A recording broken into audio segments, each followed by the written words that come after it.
तिब्बती मार्केट 50 साल से चली आ रही सहारनपुर में नगर निगम द्वारा उसको निर्देश जारी किया गया, उसको हटा दिया गया है। हमारे साथ प्रदेश सचिव इसराज चौधरी जी सपा समाजवादी पार्टी से हमारे साथ मौजूद है, उनसे हम बात करेंगे जी। 24 हिंदुस्तान नेटवर्क न्यूज के सभी चैनल के सम्मानित जितने भी हमारे दर्शक हैं उनको अस्सलाम वालेकुम, आदाब। ये तिब्बती मार्केट जो बहुत पहले से चली आ रही है, इसके अंदर हिंदू मुस्लिम और सभी तरह के लोगों ने अपनी आजीविका चला रखी थी और इसके माध्यम से उनके परिवार चल रहे थे।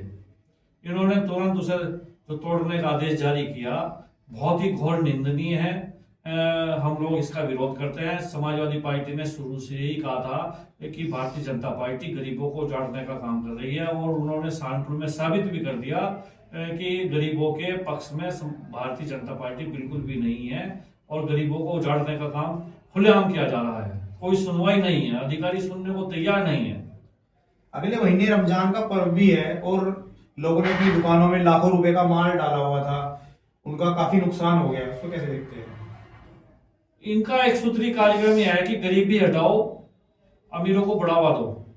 अब ये जो तिब्बती मार्केट है, यहाँ जो तिब्बती लोग हैं, यहाँ हमारे हिंदू भाई भी हैं, मुसलमान भाई भी हैं, वो सभी जो है जब यहाँ दुकान लगाते थे तो त्योहार के मौके पर, चूंकि सस्ते माल ये बेचते हैं, तो त्योहार के मौके पर हमारे हिंदू भाई भी मुस्लिम भाई भी यहीं से सामान खरीदते हैं। और अब ईद का त्योहार आने वाला था। ये गरीब लोगों की रोजी रोटी का साधन जो है, एक साल के अंदर ये लोग कमा लेते हैं, जिससे इनके परिवार की रोजी रोटी और शिक्षा, बच्चों की शिक्षा का माध्यम भी इनका दुकान ही थी। ये अब हटाने के बाद ये लोग सड़कों पर आ गए हैं और रोते फिर रहे हैं। इनकी कोई सुनवाई करने को तैयार नहीं है, ना कोई भाजपा का नेता और ना कोई अधिकारी। बिल्कुल ऐसे कान बंद कर लिए हैं कि गरीबों पे जब जुल्म और ज्यादती हो रही है तो ये सुनवाई करने को तैयार नहीं है। समाजवादी पार्टी इसकी घोर निंदा करती है। समाजवादी पार्टी हमेशा से गरीबों की हमदर्द रही है और गरीबों की हमदर्द रहेगी। इसराज चौधरी जी, आपसे एक बात और जानने की मैं कोशिश करूंगा। जब ये अवैध मार्केट थी, 50 सालों से चली आ रही है और इसकी रसीदें भी कटवाते थे दुकानदार, जब ये अवैध थी तो रसीदें क्यों कट रही थी इसकी? आप ये देख लीजिए ना, पहले इन्होंने एक नियम बनाया था कि सहारनपुर के अंदर जो अवैध कॉलोनी है उसके अंदर ये लोग विकास कार्य नहीं करेंगे। अवैध कॉलोनी से हाउस टैक्स वसूला गया, जल कर वसूला गया, अवैध कॉलोनी से सभी तमाम तरह के टैक्स इन्होंने वसूले और जब विकास की बात आई तो उसे मना कर दिया। तो ऐसे ही ये लोग ये करते हैं। 50 साल से जब आप टैक्स ले रहे और दुकानें भी जो है बनी हुई है, उसके बावजूद उन्हें तोड़ दिया।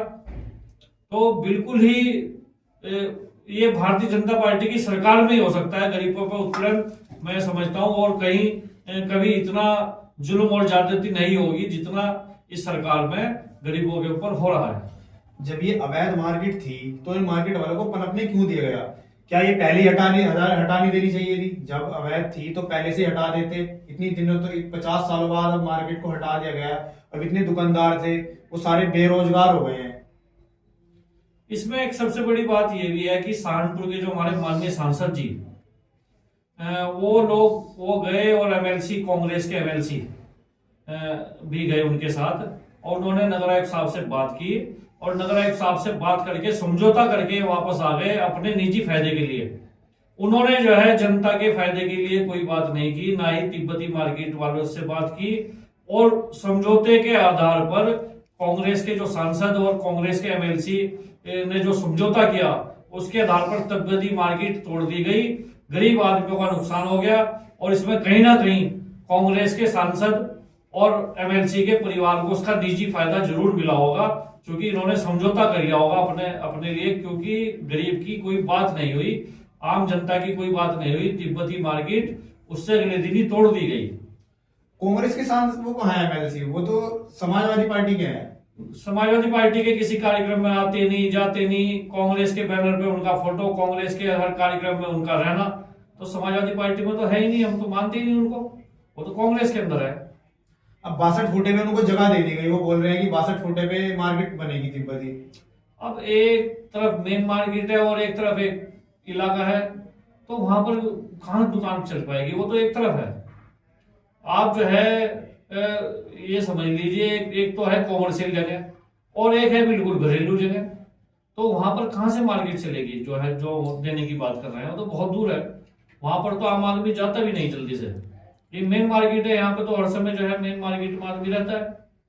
इससे पूंजीपतियों को फायदा हुआ है, जो ये वी मार्ट या जैसे दूसरे जो आए हैं बाहर से यहाँ सहारनपुर के अंदर, इन लोगों को इसका फायदा होगा। क्योंकि जब गरीब अपना आशियाना उखाड़ लेगा, कहीं दूसरी जगह लगाएगा, तो यहाँ मार्केट में जो भी आएगा तो वो इनसे लुटेगा और इनसे माल खरीदेगा। पूंजीपतियों को फायदा पहुंचा है इसका। अरोड़ा जी ने भी इस बात को लेकर नाराजगी जाहिर की। उन्होंने भी बोला है कि एमएलसी शाहनवाज भी अपना विजय टागिस से घर छोड़ के 62 फुटे में बना ले। उसको कैसे, उसके लिए क्या हम तो कह रहे हैं इस बात को, कांग्रेस के सांसद और कांग्रेस के एमएलसी को इसका फायदा हुआ है। आम जनता को और गरीब जनता को इसका नुकसान हुआ है तिब्बती मार्केट के उजड़ने से। उस मार्केट के जो लोग हैं उनको तो नुकसान हुआ ही है, साथ साथ आम जनता को इसका नुकसान इसलिए हुआ है कि आम जनता वहां से बहुत सस्ते में माल खरीदती थी, अब उनको सस्ते में माल नहीं मिलने का। अब तो पूंजीपति लोग अपने रेट पर माल बेचेंगे। आपसे एक बात और जानने की कोशिश करूंगा। आजकल देखा है कि लगातार इमरान मसूद और आशु मलिक के बीच में जुबानी जंग जारी है। वो रंदे वाला बोल रहे हैं, कभी कुछ, उसके क्या कहेंगे उसके लिए? अब हमारे एमपी साहब को बीमारी है बोलने की। आदमी अच्छे हैं लेकिन बोलने बिना रुका नहीं जाता, और इस बोलने में वो कुछ भी बोल देते हैं। उन्हें तो ये चाहिए था कि आशु मलिक भी उनका भाई है, वो भी उनके भाई हैं, सब लोग मिलजुल कर सहारनपुर के विकास की बात करें। यहाँ भाजपा इतना जुल्म कर रही है, तोड़ने का काम कर रही है, मकान तोड़ रहे हैं, दुकानें तोड़ रही है। भारतीय जनता पार्टी के राज में जुल्म ज्यादती हो रही है। इसके खिलाफ चाहिए था कि मिलकर सब लड़ाई लड़ते। ये चाह रहे हैं हमारे एमपी साहब कि हम आपस में ही लड़ते रहे ताकि भाजपा को फायदा पहुंच जाए। चौधरी साहब क्या है, रंदे वाले का बेटा, गरीब का बेटा नेता नहीं बन सकता। नेता क्या है, इस हिंदुस्तान में सबको अधिकार है, आपको सबको अपनी बात करने का अधिकार है। हर कोई कुछ भी बन सकता है। मेरी 2 लड़कियां अल्लाह पाक ने जो है एमबीबीएस बनवा दी, तो ये तो शुक्र है खुदा का। कोई कुछ भी बन सकता है। मेरे जैसे कि जब 2 बच्चे एमबीबीएस में सेलेक्ट हो गए, तो मैं समझता हूँ कि कोई भी बच्चा कुछ भी बन सकता है। उनका हौसला देना चाहिए, उनकी मजाक न उड़ानी चाहिए। अच्छा चौधरी साहब, एक बात और बताइएगा। शहर सहारनपुर के अंदर 7 विधानसभा है, उस 7 में से वो 2 का ही जिक्र कर रहे हैं सिर्फ, कि मैं 2 विधानसभा में अपने प्रत्याशी उतारूंगा, उस पर चुनाव लड़ाऊंगा। मैंने पहले ही कहा इस बात को कि वो जबान से इतने ऐसे हो गए कि उनकी जबान से कुछ भी निकल जाता है। भाजपा को छोड़कर बाकी वो सब के पीछे लगे हुए हैं, भाजपा के खिलाफ तो बोलते नहीं। भाई आप लड़ाई लड़ो भाजपा से लड़ाई लड़ने में हम भी आपका सहयोग करेंगे, हम भी आपके साथ साना बसाना खड़े होके काम करेंगे। लेकिन आप हमारे से ही लड़ रहे, भाजपा से लड़ने की बजाय। इससे साबित हो रहा है कि भाजपा से मिले हुए हैं हमारे आदरणीय एमपी साहब, उनका अंदरूनी समझौता हो चुका। वो ये चाहते हैं कि 2027 में समाजवादी पार्टी यहाँ से चुनाव हारे और भारतीय जनता पार्टी सहारनपुर से चुनाव जीत कर जाए। यही उनकी मंशा है और इसी के ऊपर वो काम कर रहे हैं लगातार। शाहनवाज एमएलसी भी कह रहे हैं कि मैं चुनाव लड़ूंगा देहात विधानसभा से, और ये कांग्रेस का और सपा का गठबंधन है। क्या ये गठबंधन चलेगा? गठबंधन इंशाल्लाह चलेगा। गठबंधन मजबूत है। इन कुकर मुक्तों के कहने से कुछ होने वाला नहीं है। गठबंधन मजबूत है, मजबूत रहेगा। तो अगर गठबंधन रहा है तो उसमें तो फिर टिकट नहीं हो पाएगा। टिकट तो राष्ट्रीय अध्यक्ष अखिलेश यादव जी और राष्ट्रीय अध्यक्ष राहुल गांधी जी तय करेंगे। ये लोग कौन है तय करने वाले? इनको तो ये कहना चाहिए कि गठबंधन में जो भी आएगा उसको साना बसाना खड़े होकर हम लोग चुनाव लड़ाने का काम करेंगे। तब तो है इंसानियत, वफादारी। ये वफादारी नहीं है, ये तो धोखा है। जो आशु मलिक जी हैं विधायक जी, उनको भी कहते हैं लोग कि उनका फोन जो है वो व्हाट्सएप कॉलिंग होती है। वैसे अगर अदर कोई कॉलिंग करे, कोई उनके पास छोटा फोन है, तो वो कैसे बात कर पाएगा उनसे? वो ज्यादा क्षेत्र में भी नहीं रहता। विधायक जी से ज्यादा तो यहाँ क्षेत्र में रहता भी नहीं कोई। विधायक जी खुद हैं, उनकी पूरी टीम है। समाजवादी पार्टी का प्रत्येक कार्यकर्ता आशु मलिक है। तो सब लोग काम कर रहे हैं, तो सब आशु मलिक समझ के अपने आप को काम कर रहे हैं, सब उमर अली खान समझ के काम कर रहे हैं। तो सब माननीय अखिलेश यादव जी के कार्यकर्ता सब लोग लगे हुए हैं। और आशु मलिक जी नहीं है तो दूसरे लोग खड़े हो जाते हैं। सबके सुख दुख में समाजवादी पार्टी खड़ी है और समाजवादी पार्टी संघर्ष कर रही है। समाजवादी पार्टी ही सरकार बनाने जा रही है 2027 में। शाहनवाज एमएलसी तो कह रहे हैं कि मेरी लोकेशन चेक कर लो आप उठा करके, 4 साल हो गए हैं चुनाव को, लोकेशन मेरी चेक कर लो, क्षेत्र में ही मिलेगी मेरी लोकेशन, और मैं क्षेत्र के लोगों के लिए काम करता हूँ, उनके सुख दुख में भी रहता हूँ। विधायक जी की लोकेशन चेक कर लो, वो बाहरी नेता है, वो बाहर उनकी लोकेशन उसको बेचारे को कोई पूछता ही नहीं, अब बताता रहा अपनी लोकेशन, कोई उसको मालूम बात नहीं करता, कोई उसकी कोई है नहीं। चचा सरफराज खान की इज्जत है, सरफराज खान की सब लोग मान सम्मान करते हैं, ये तो अपने वालिद साहब की भी मान सम्मान नहीं करता। हमारे चचा सरफराज खान ने समाजवादी पार्टी के लिए रात दिन मेहनत की, लेकिन ये किसी को कुछ नहीं समझता, ये अपने पिताजी को नहीं समझता, पार्टी के दूसरे नेताओं को, कार्यकर्ताओं को क्या समझेगा। और यही वजह है कि ये इसको जो है विधायक जी ने जो नाम दिया बिल्कुल सही दिया, ये फेल है। तो उनको अच्छा, जैसे नाबालिग बच्चा बोला गया एमएलसी को, अगर अदरवाइज ये गठबंधन रहा और उनका टिकट नहीं हो पाया, वो चुनाव लड़ाने के लिए बोल रहे हैं, अगर लड़ाई हो तो क्या उनकी जरूरत नहीं पड़ेगी सांसद की और एमएलसी की? अब सबसे पहले तो बात हो जाती है नाबालिग की। नाबालिग ये नहीं कहा जाता कि जी जो जिसकी उम्र 18 साल से ऊपर हो गई कि बालिग हो गया वो। नाबालिग कई बार विचारों से भी होता है, नाबालिग कई बार जो है आचरण से भी होता है।